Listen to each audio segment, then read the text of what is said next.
My family is cursed. A clown shows up at everyone's 10th birthday, but no one ever hires one.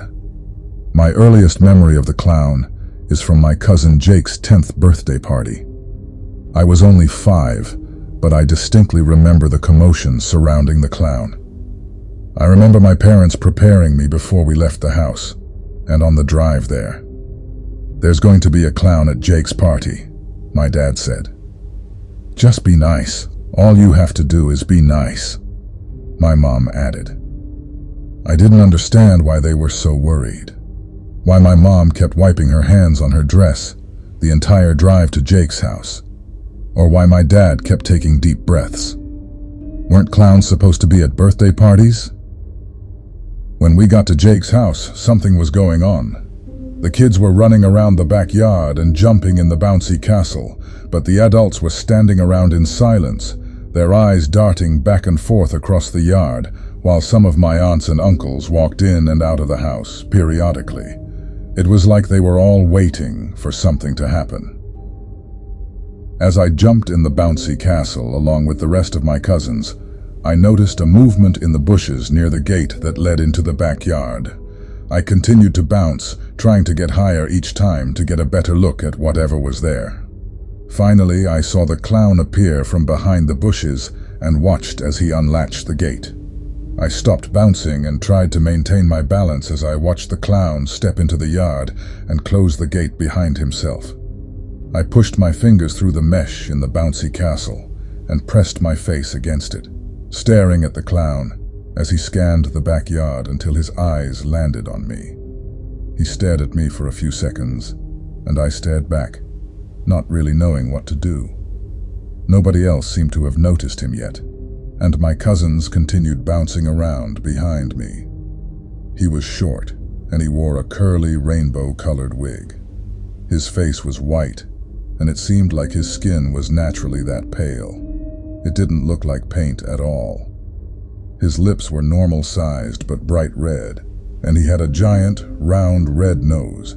His eyes were dark, so dark that I couldn't distinguish the pupil from the iris. He had 2 black lines that started above his black eyebrows and ran down his eyelids to the tops of his cheeks, which appeared to be inflated with something. They were round and protruding, with a pink blush on them. His skin was smooth like porcelain. He wore yellow polka dot pants that were held up by red suspenders and a white shirt with giant red buttons down the front and red ruffles around the neck, chest, and sleeves. He wore shiny red clown shoes and he carried a gift bag in one hand. I don't know how long I stood there watching him, but suddenly I was being pulled out of the bouncy house by my mom. She dragged me to a table and sat me down in a chair between herself and my dad. I continued to watch the clown as he approached my cousin Lisa and pulled out a pink balloon from a pocket in his pants. He blew up the balloon and then twisted it into a dog, handing it to her. She took the balloon dog from the clown and ran to her mom, my Aunt Chelsea, who grabbed Lisa roughly and dragged her away from the clown. There was an impalpable amount of tension for the remainder of Jake's birthday party. Our parents wouldn't let us stray too far away, and the clown stayed the entire time, wandering around the yard and handing out balloon animals or honking his nose for the children. When it came time to open presents, we watched as Jake unwrapped countless video games and action figures, along with a few clothing items. Once he finished opening the last gift from a family member, the clown walked up to Jake and handed him the gift bag he had been carrying around for the entire party. I watched as Jake's mom tried to stop the clown from handing Jake the gift, while my uncle held her back. We all watched as Jake thanked the clown and opened the gift bag, taking out handfuls of tissue paper until he reached in and pulled out the gift. "It's a book," Jake said. I saw his mom sigh in relief, and Jake turned the book over in his hands, looking at it. It was a small, hardcover book with a glossy dust jacket that had a drawing of a beach on it. Jake thanked the clown, and it walked away from him, through the gate and away from the house. Once he was gone, Jake's dad snatched the book from him. I asked him about it later, but he told me his parents had thrown it out. I saw the clown a few times after that. At every cousin's 10th birthday party, he would show up in the same outfit every time and give them a hardcover picture book that their parents would get rid of. When I was 10, the same thing happened. And although I begged my parents to let me see the book, they declined.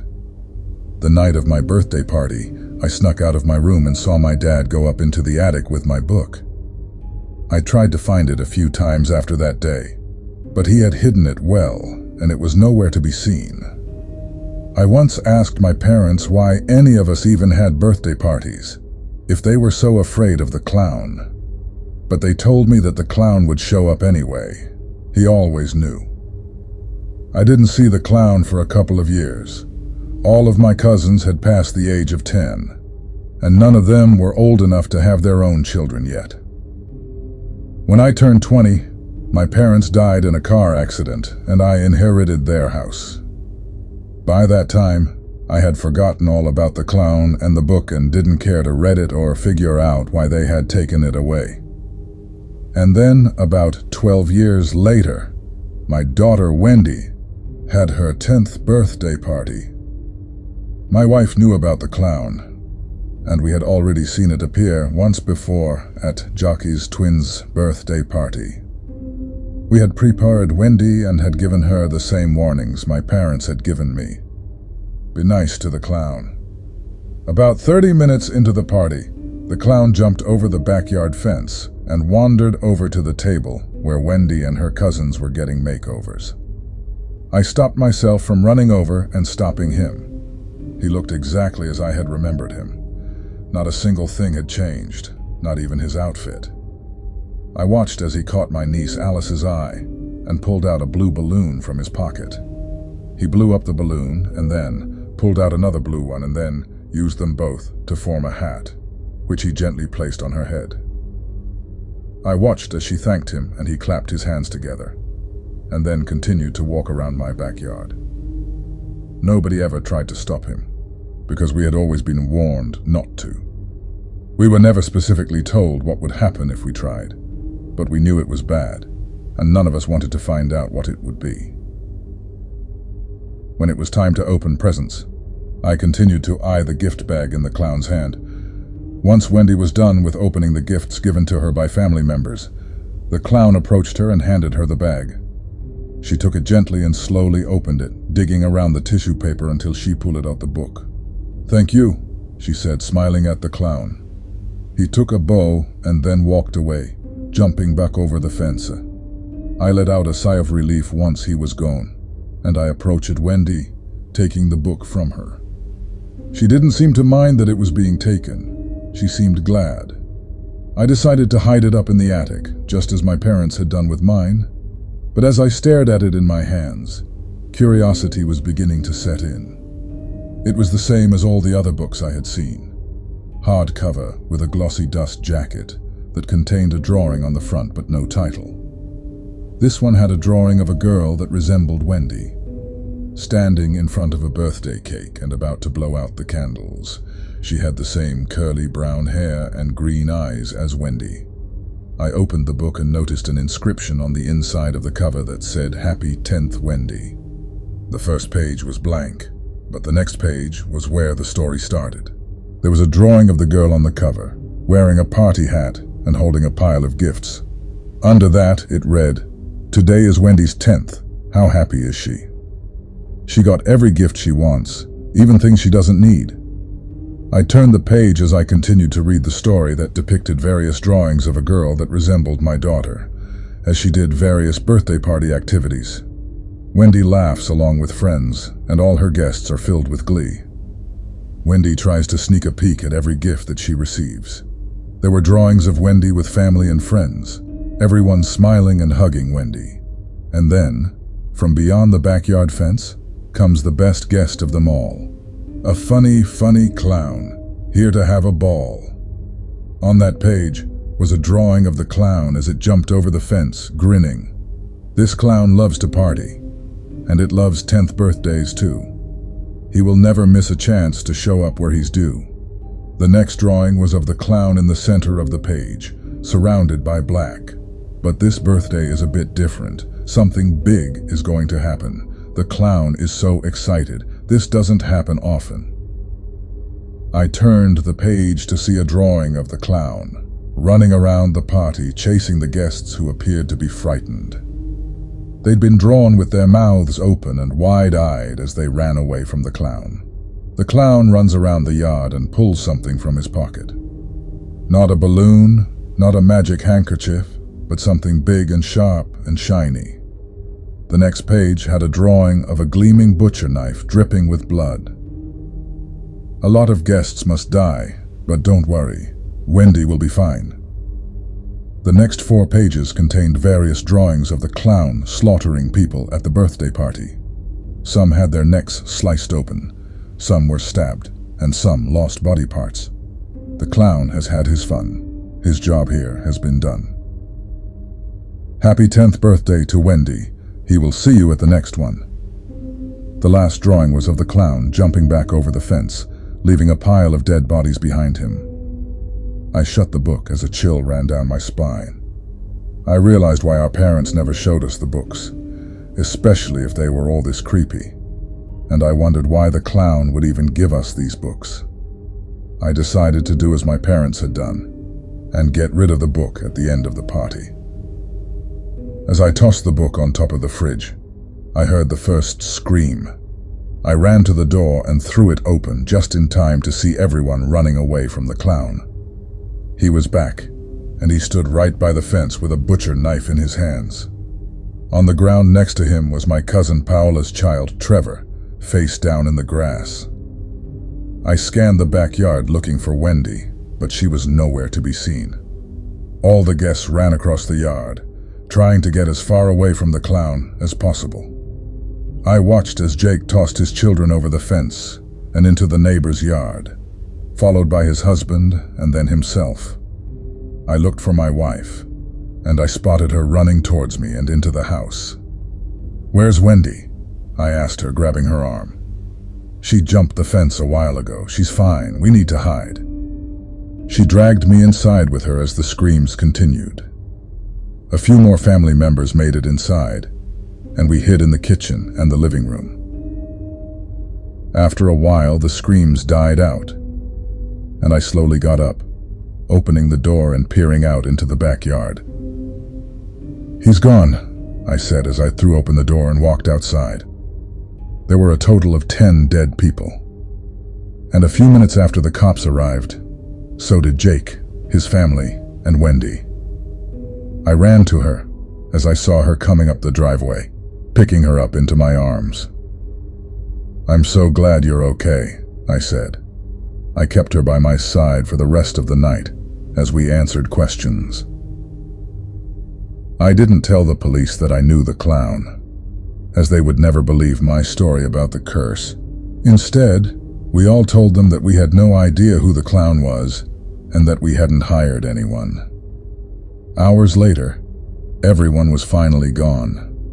Wendy had gone to bed, and I went downstairs and helped my wife clean up some of the mess.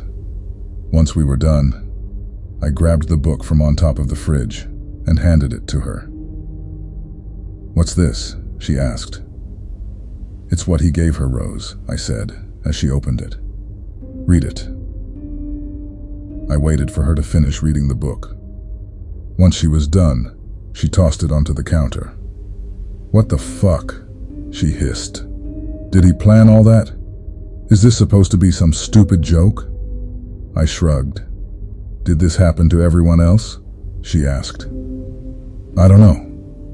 Our parents never let us see the books," I replied. "This is so fucked up, David." We stood in silence as Rose grabbed the book again, giving it a disgusted look. "I'm gonna go look for something," I said suddenly. I made my way to the attic entrance in the hall and pulled down the ladder. I slowly made my way up, each step creaking as I stood on it. When I reached the top, I flipped the switch and the lights turned on, illuminating the attic enough for me to see. I dug through countless boxes and moved old decor and furniture around until I found it. The book that had been given to me on my 10th birthday. It had been hidden under the cushion of an old chair. I pulled it out and looked at the drawing of a house with a single light on in one of the windows. I opened the book and found a similar engraving on the inside cover that read, "Happy 10th, David." I turned the pages and began to read the story, ignoring the pictures. Today is David's 10th birthday. What a good one it will be. David eats pizza. His favorite topping is cheese. He has a water balloon fight with cousin Eric, and they take cover in the trees. Everything is fun, and soon it will be great. Here comes the clown. He is never ever late. David's birthday was a blast, and his gifts were all so fun. But don't be sad that it's over. The fun has just begun. Years go by, and the clown sees Dave again. It's now his daughter's 10th birthday, and today the fun will end. A lot of guests had fun, and for others, this day was their last. But David's family is alive. Thank the clown for that. And now it's time for bed, time to get some sleep. Don't forget to check on Wendy. She hasn't made a peep. The final drawing in the book showed an empty bed in a dark room, with a window that was wide open. I stared at it for a second before it hit me. I tossed the book aside, as I got a sinking feeling in the pit of my stomach. Something was wrong. "Wendy!" I shouted. "What's going on?" Rose called. I didn't reply as I hurried down the ladder and ran down the hall into Wendy's bedroom, throwing the door open. I flipped the light on and looked around the room, but I was too late. She was gone. Her bed was empty, and her window was wide open.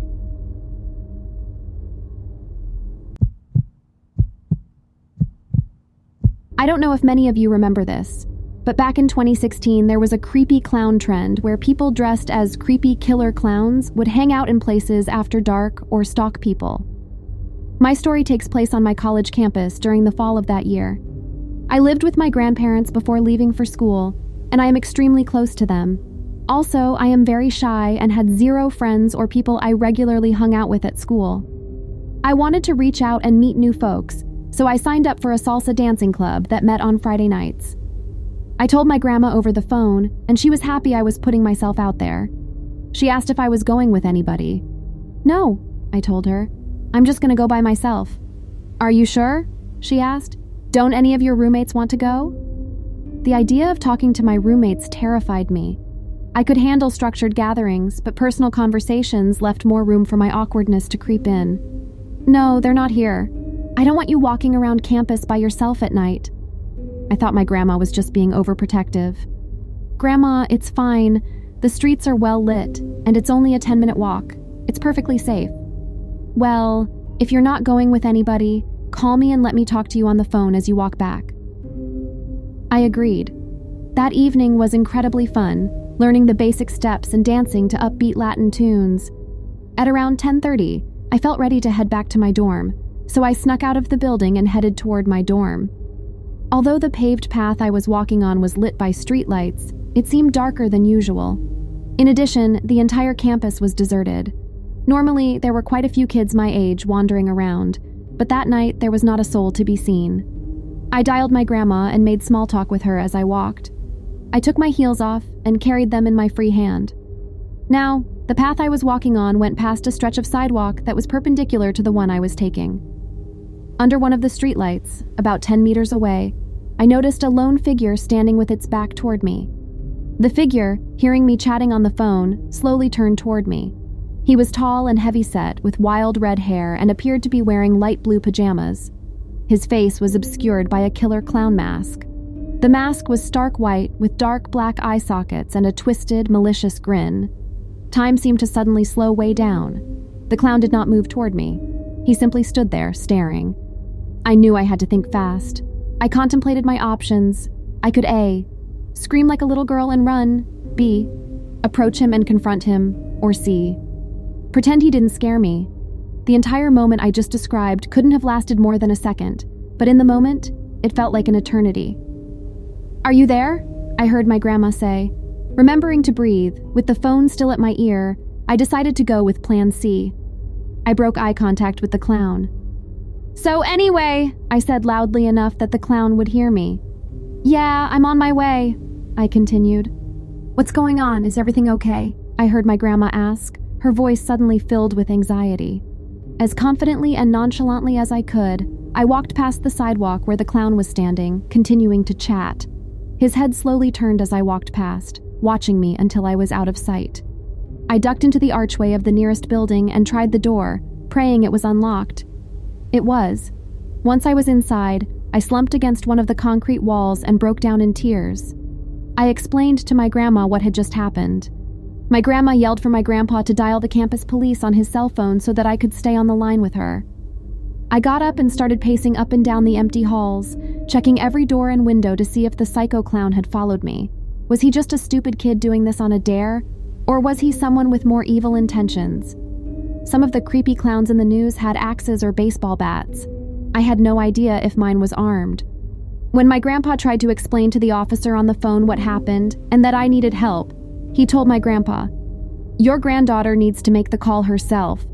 Apparently, the reason I had to talk to them was so that they could be sure the call wasn't just a prank or some stupid reason like that. The point is that they wouldn't take my grandparents' word that I was in distress. I would have to hang up with my grandma and dial the campus police myself. Not knowing if I would survive the night, I told my grandma between sobs, "I love you. I love you too." My grandma was also crying. I dialed campus police and told them who I was and what had happened. The officer on the phone sent several other officers to find me while I stayed on the phone with him and gave him a description of the clown. As I was talking, I heard a door open. I froze. Was the clown here? Did he find a way in? A tidal wave of relief washed over me as several officers came striding down the corridor. They walked with me back to my dorm. As soon as I was inside, I locked my door and window and I shut the blinds. I called my grandma back to tell her I was safe. After talking for a little while longer, we said goodnight. Since then, I've made a few friends at school. While I'm in a better place now, I don't go out alone after dark anymore.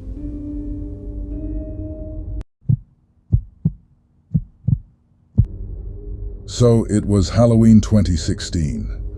I was 18 at the time when there was a lot of talk about killer clowns and such things. I was home alone for the weekend, and I was also very bad at locking my door and stuff. To help you understand and get a perspective of the story, I had a house with 2 floors and a staircase right in front of the front door, which will be important later in the story. Well, it started off pretty amazing, actually. Having friends over, drinking some beers. Yes, it was underage drinking, but we all had permission. I had 3 of my friends over. I'll give them the names Michael, Sarah, and Tom for their privacy. We started talking about some scary stuff and about a haunted house down the street. Well, we decided to go explore the haunted house just out of curiosity. It was a 10-minute walk, and we brought flashlights and snacks with us. We saw a lot of children going trick-or-treating, so we began talking about how we missed it. We made our way to the entrance. The house looked like it was ready to fall down, and if you've ever seen the Halloween movie with Michael Myers, it would probably remind you of that house. It was a strange feeling about that house. I always felt like I was being watched or something. We found a way inside, but it was a window with shattered glass all over. I scratched my hand and began bleeding. Nothing else special happened in the haunted house, so we decided to head back home. I remembered that I didn't lock the door, so I mentioned it to my friends. Michael was worried, but the other 2 didn't really think much of it. We got home, and it didn't look like someone had opened the door or anything else. But I still had a feeling that I was being watched, a sense of dread. The night came, so my friends had to go home. Because I was tired, I forgot to lock the front door. The back door was locked because the family never really used it. I went to sleep and woke up at 3 a.m. when I decided to go down to the kitchen. I got the sense of dread again, like I was being watched. The kitchen had a big window, so I had a lot of view. The light was on inside, so it was hard to see what was outside. We didn't have any motion sensors outside, so we had to turn on the lights ourselves. For some reason, I started making food, because I was hungry, of course. So I didn't really think about the feeling of being watched, because I had watched many scary movies, so I was actually not that worried because I got that feeling all the time. I finished making the food when I heard knocking on the back door, which was very weird considering the time. I didn't look to see if I knew the person because I was actually afraid of who or what it was. I turned on the porch light to maybe scare the person off, which it did. I heard someone running away, and I saw something colorful disappearing in the dark. It looked like a person in a clown outfit. I was thinking to myself, what would have happened if I had opened the door? 50 minutes went by, so I stopped hiding. The moment I stood up, I got the feeling of being watched again. I ran to the kitchen and turned that light off so I could see better. I also turned on the lights outside as well. I saw something colorful in the corner of my eye. The clown was standing right outside the kitchen window. I fell backward onto the carpeted floor so he didn't hear me falling. I called 911 and whispered that a person dressed in a clown outfit was standing outside my window. I also gave them my address and a description of what the clown outfit looked like. I told them it was a mix of Twisty the Clown and Pennywise. He was staring at where I stood when I turned on the light outside, which meant that he didn't know where I was at that moment. He turned his head right toward me. I think it was because of the light from my phone. I turned it off, and there was a moment of silence. Now I knew why I had the feeling of dread. I could see his eyes. They were dark, and it looked like they were basically made out of blood. I stood up and ran to the staircase. I turned to look out the kitchen window. He was not there anymore, so I panicked. I turned my head to the door. When you look at the door, you can see a little space between the door and the frame to check if it's locked or not. It was not locked. The moment I saw that, the door handle started shaking. I didn't have time to lock it, so I ran upstairs. I looked down, and the door opened slowly. There was a note down there, but no clown. I didn't have time for that, so I went to the room and locked it. There was a good minute before I heard a small manly giggle from downstairs. It all went so fast, and I could hear the footsteps going slowly up. Then the sirens from 2 cop cars came. I could hear the footsteps running down, and the door slammed. I was so relieved. I opened the door and ran down to the kitchen. I saw that the kitchen knife I used to make food was missing, but I had to greet the cops before I worried about that. The cops asked me some questions, and I told them everything, this story. They gave me a note, which I actually remembered at the front door. It said, "I'm watching," in a handwriting that looked like blood, which worried the policeman. One of the cops stayed at my house for like 2 days straight. I learned that he was 21 years old, so that was actually cool. He and I became good friends, and we are still friends to this day. At that time, I actually wasn't that afraid of that incident, until I got another note on the door which said, "You remembered," which was probably directed at me for not locking the door that one time. Another time the knife was outside my door, and it looked like someone had tried to break in. Now, when I'm 23 years old, I still feel like I'm being watched sometimes, and the fact that they never caught him worries me. Sometimes I wonder if the handwriting on the note was with my blood because I felt like I was being watched there as well. But that's just a wild guess. I haven't had any encounters or link-ups with the clown or anything similar after this, and I hope I'll never experience this again.